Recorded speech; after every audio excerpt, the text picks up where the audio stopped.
So hello everyone, welcome and welcome back to my YouTube channel. और मैं आज से आप लोगों के लिए लेकर आने वाली हूँ महेश वर्णवाल की बुक के pages wise, topic wise one liner आपको यहाँ पर मिलेंगे जो एनसीईआरटी बेस्ड हैं। इसमें सारे सब्जेक्ट हैं और किसी भी वनडे एग्ज़ाम के लिए बेस बनाने के लिए काफ़ी अच्छी बुक है।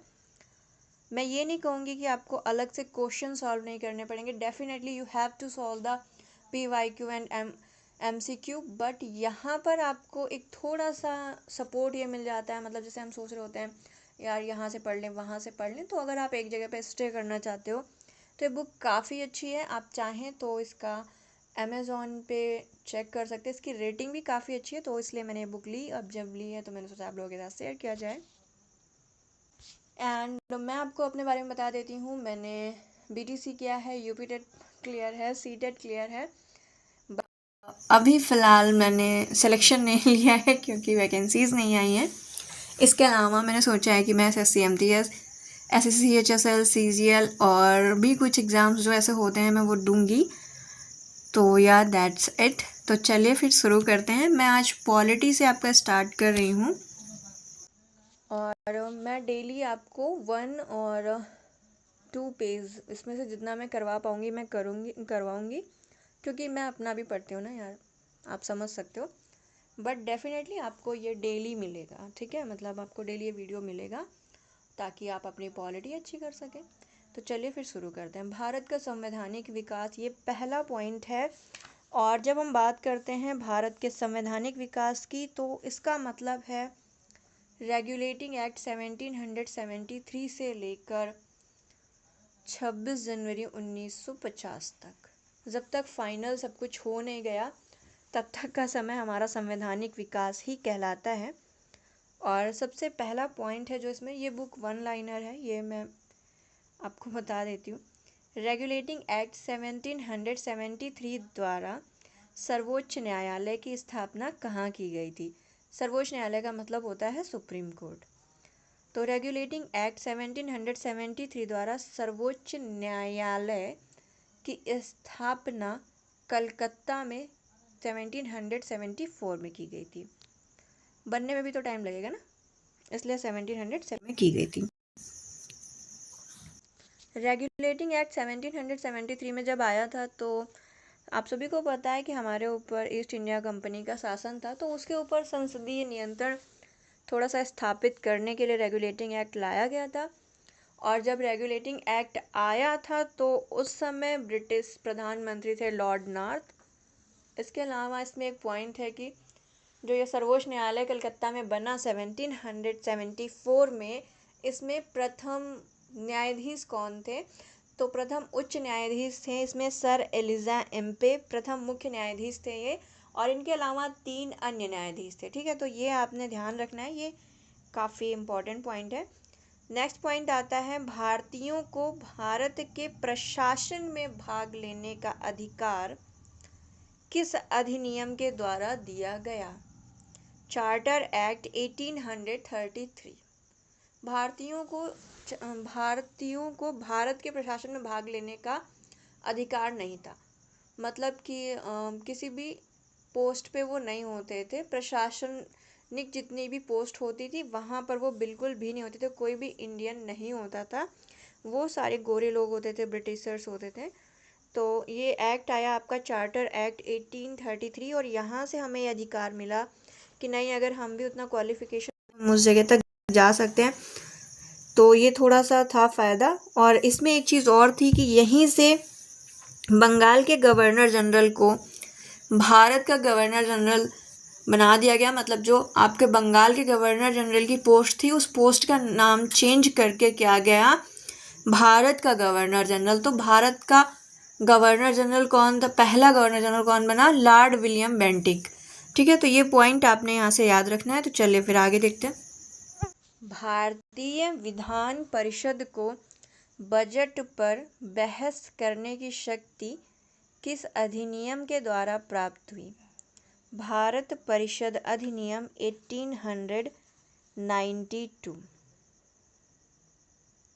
ठीक है, तो इसके द्वारा हमें अपने बजट पे बोलने की शक्ति प्राप्त हुई। मतलब बताती हूँ, उस समय थोड़ी सी सिचुएशन ऐसी थी, अगर किसी को ये नहीं समझ में आता है तो थोड़ा सा ध्यान से सुनिएगा। उस समय में सिचुएशन ये थी कि ठीक है, हम लोग अपना जो भी था, हम लोगों से ये लोग टैक्स वसूल लेते थे ज़मींदारों के बेसिस पे, और मतलब अपना जो भी हथकंडे लगाए इन्होंने।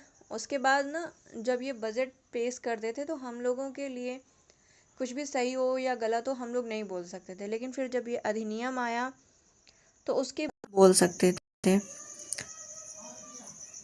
इसमें ये था कि एक व्यवस्थापिका सभा बनाई गई। उसमें मनोनीत सदस्यों की संख्या कम से कम 10 थी और अधिक से अधिक 16 थी। इसमें से जो ये मनोनयन था, इसमें से 10 सदस्य ऐसे थे जो गैर सरकारी होने चाहिए। ठीक है, ये बात यहाँ पर थी इसमें।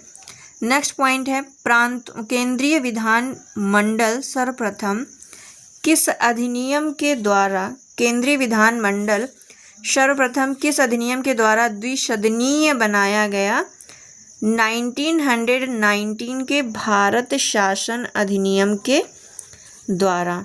1919 आपको याद होगा, मॉन्टेग्यू चेम्सफोर्ड सुधार भी कहते हैं इसको, तो ये उसके अंतर्गत है।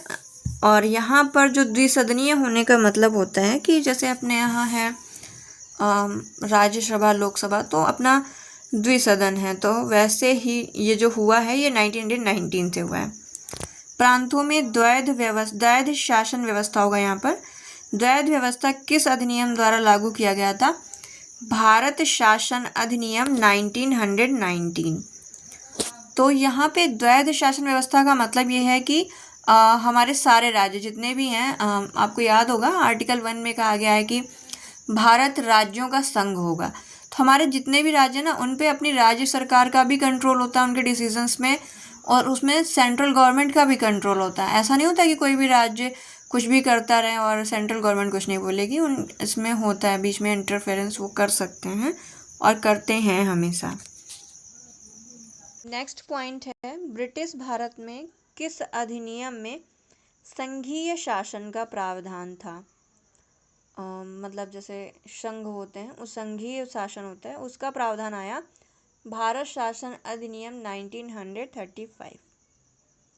और ये आपको बहुत अजीब लगेगा, बट जो हमारा बोरो केस है, मतलब क्या कहते हैं, क्या कहाँ से लिया गया वाला टॉपिक है। जैसे हम कहते हैं समवर्ती सूची हमने ऑस्ट्रेलिया से ली है, और क्या कहते हैं राष्ट्रपति महाभियोग हमने अमेरिका से लिया। तो ये वाली जो चीज़ है वो 70% तक आपके भारत शासन अधिनियम 1935 से मिल जाएंगी।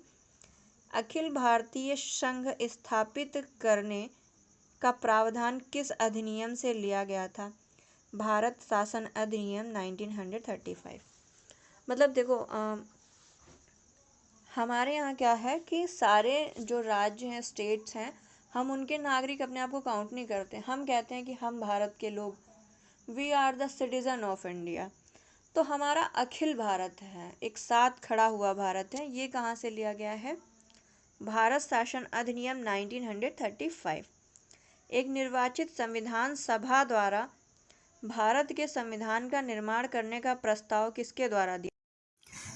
निर्वाचित संविधान सभा द्वारा जो भारत के संविधान के निर्माण का प्रस्ताव है, आपके क्रिप्स मिशन द्वारा दिया गया था 1942 में। और मतलब इसमें ना एक चीज़ कही गई थी कि आप लोग हमारा साथ दें सेकेंड, उसमें क्या कहते हैं जो वॉर चल रहा है, और हम आपका मतलब बाद में बना देंगे संविधान। तो गांधी जी ने इसको पोस्ट डेटेड चेक कहा था क्रिप्स मिशन को। फिर कैबिनेट मिशन आया था 1946 में। तो आगे उसके बारे में है, भारतीय संविधान सभा का गठन किसके अंतर्गत किया गया था? कैबिनेट मिशन 1946 के अंतर्गत।